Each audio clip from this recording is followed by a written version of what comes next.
আমি ডক্টর রুমিনাথ। আজকে দেখুন টাউনের কন্ডিশন, বৃষ্টির কী অবস্থা। ন্যাশনাল হাইওয়ে যেটা পয়েন্টটা আমরা দেখি, আর প্রত্যেক বছর আমরা এটা সেম ফেস করি। টাউনের বিভিন্ন অংশ আমি তুলিয়া ধরছি। আজকে যদি ড্রেন থেকে যদি সঠিক প্ল্যানিং হইতো তাহলে জলগুলা বাইরে না। প্রত্যেকটা গল্লির মাঝে জল আপনি দেখতে পারেন।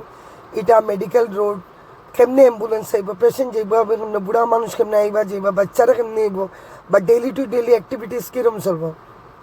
আজকে আমরা ফ্লাইওভারের কথা কই, কিন্তু আজকে নর্মাল আর্টিফিশিয়াল আমরা যেটা জল জমছে এটা আমরা বাইর করতে পারি না।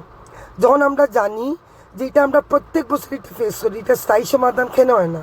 এই দেখুন, এটা একটা সোনাই রোডের একটা অংশ। ড্রেনের অবস্থা দেখুন, কিছু জায়গায় ড্রেন হয়েছে, কিছু জায়গায় ফলাই কীরকম গাড়িগুলার। এবং একটা কথা যে আমি মুখ্যমন্ত্রীর হস্তক্ষেপ কামনা করি, যারা জিতছেন তারারও হস্তক্ষেপ কামনা করি, যে আপনারা দেখুন এই অবস্থাটা কীটা। টাউনের বিভিন্ন জায়গায় জল, কোনো কোনো জায়গায় ড্রেন রাস্তার থেকে উঁচা, কোনো জায়গায় ড্রেন রাস্তার থেকে নামাই। আমি কোনো ইঞ্জিনিয়ার না, আমি ডাক্তারে পড়ি আইছি, আমি কোনো ক্রিটিসাইজ করিয়ার না। আমি যেহেতু টাউনে থাকি, অনেক মানুষ গ্রামের থেকে আসা যাওয়া করে, টাউনের বাসিন্দা না। আমার বুট খেলার কোনো ইচ্ছা আছে, আপনারা এটা একটা ব্যবস্থা